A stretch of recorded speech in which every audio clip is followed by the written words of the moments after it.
नमस्कार। मैं डॉक्टर अंजू अग्रवाल आपके समक्ष कामायनी के चिंता सर्ग की व्याख्या के लिए पुनः उपस्थित हूँ।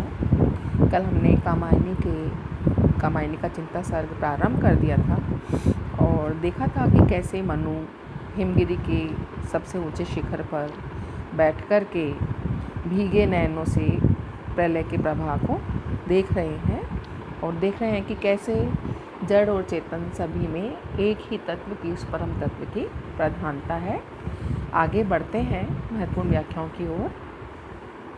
तरुण तपस्वी सा वह बैठा, साधन करता सुर शमशान, नीचे प्रलय सिंधु लहरों का होता था सैकरुण अवसान।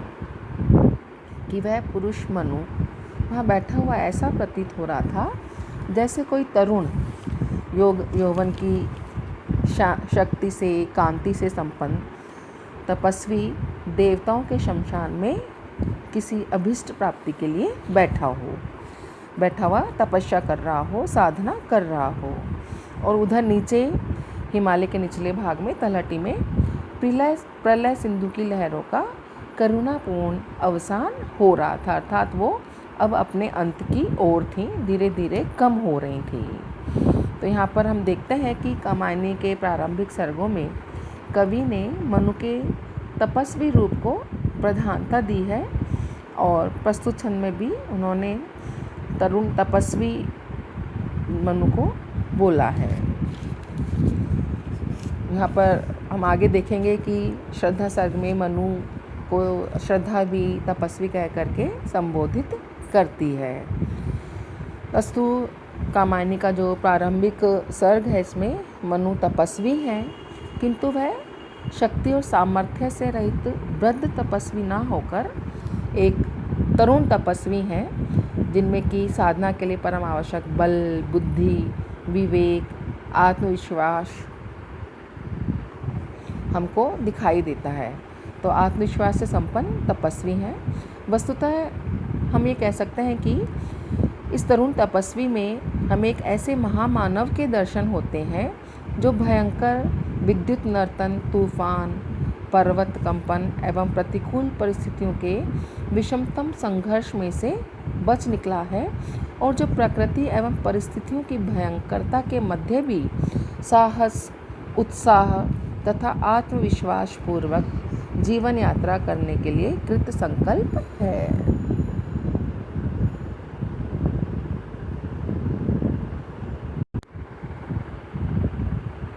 ओ चिंता की पहली रेखा, अरि विश्व वन की व्याली, ज्वालामुखी स्फोट के भीषण प्रथम कंप सी मतवाली।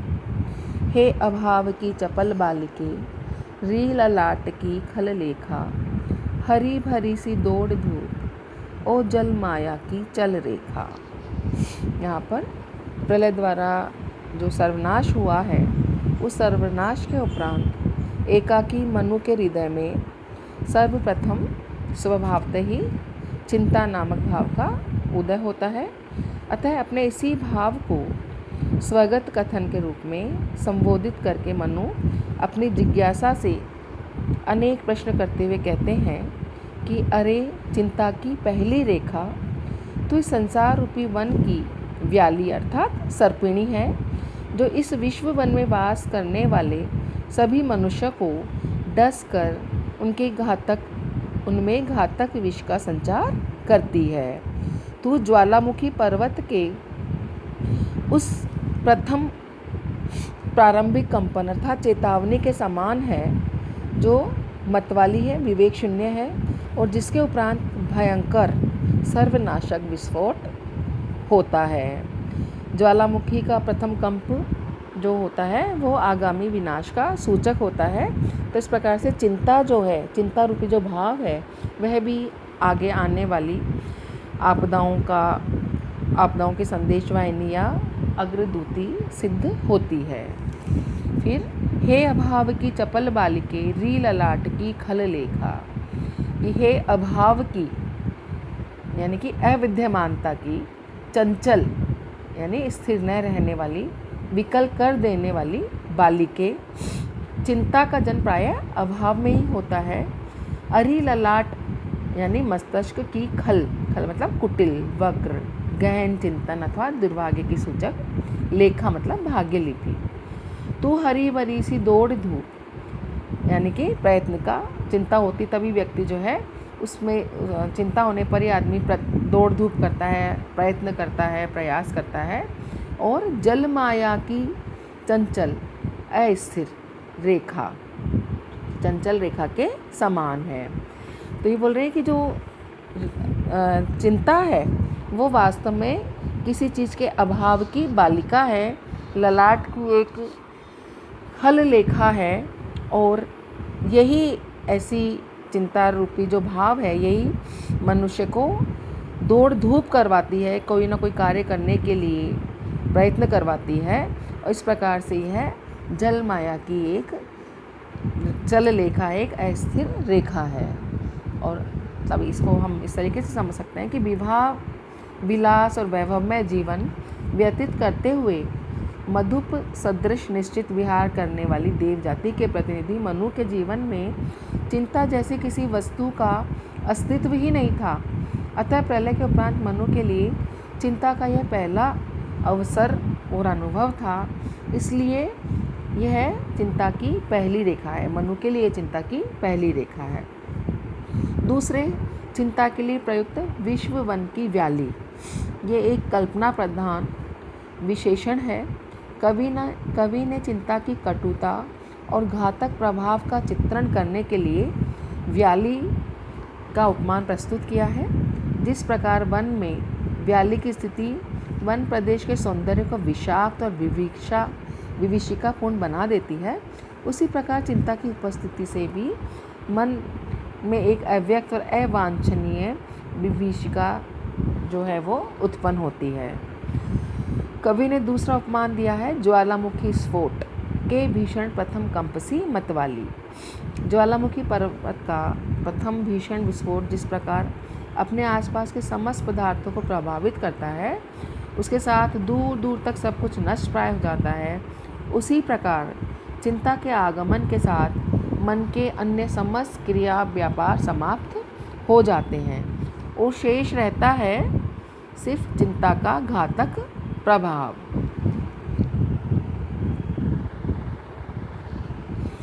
चिंता को अभाव की चपल बालिका कहा है प्रसाद ने। तो अभिष्ट वस्तु का अभाव हमारे मन में उसकी प्राप्ति की आकांक्षा उत्पन्न करके हमें अधिकाधिक चिंतातुर बना देता है। चिंता का उदय होते ही माथे पर वक्र रेखाएं उदित हो जाती हैं और ये वक्र रेखाएं दुर्भाग्य की कुटिल लिपि अथवा टेढ़ी मेढ़ी लकीरों जैसी जान पड़ती है। कवि ने यहाँ उनके लिए खल या दुष्टतापूर्ण विशेषण का प्रयोग किया है, जो बड़ा ही प्रसंगानुकूल एवं सार्थक लगता है। और नेक्स्ट, चिंता को हरी भरी सी दौड़ धूप कहने में कवि का अभिप्राय यह जान पड़ता है कि चिंता का उदय होने पर मनुष्य चिंता मुक्ति अथवा सुख प्राप्ति के मिथ्या विश्वास से प्रेरित होकर प्रयत्न अथवा दौड़ धूप करता है। उस प्रयत्न के पीछे सुख की आशा अथवा जीवन की हरियाली का भाव भी अवश्य छिपा रहता है। उस प्रयत्न में सफलता की आशा और आशा में उत्साह की प्रेरणा हमें दिखाई देती है। तो चिंता का जो अदम्य वेग है मनु के हृदय में, वो अदम्य वेग जो कि मनु को व्यथित कर रहा है,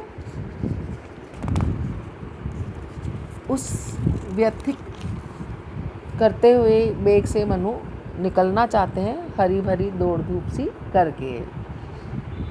जल माया की चल रेखा कहकर कवि ने उपर्युक्त भाव को और भी स्पष्ट एवं पुष्ट कर दिया है कि जिस प्रकार मरु प्रदेश में जल की आकांक्षा से बालू को ही मतलब मिट्टी को ही जल समझकर मृग जो है भटकता रहता है, उस प्रकार चिंता रूपी तरंगों में फंसा हुआ मानव इस मायात्मक संसार में भटकता रहता है।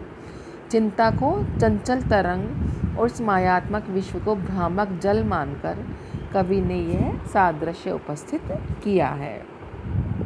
नेक्स्ट, चिंता नामक जो भाव है उसको मूर्त रूप देने में कवि ने लक्षणा शक्ति का आश्रय लिया है, जिससे भाव सुग्राह्य होकर हृदय के साथ अपना रागात्मक संबंध स्थापित कर लेते हैं।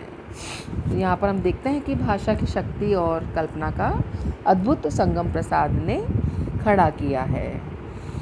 प्रसाद जो है वो भाव चित्रों के माध्यम से चिंता का उन्होंने बड़ा ही सुंदर चित्रण किया है। पाठक के सम्मुख उन्होंने अमूर्त भाव को भी मूर्त कर दिया है। बिल्कुल प्रसाद जी ने चिंता नामक मनोभावना को चिंता सर्ग में विवाह अथवा वस्तु रूप में हमारे समक्ष प्रदर्शित किया है। इस प्रकार चिंता सर्ग में एक ही स्थान पर वस्तुमूलक तथा भावमूलक वर्णन हमको दिखाई देते हैं। आज हम इतना ही करेंगे। अगली व्याख्याएं अगले भाग में। धन्यवाद।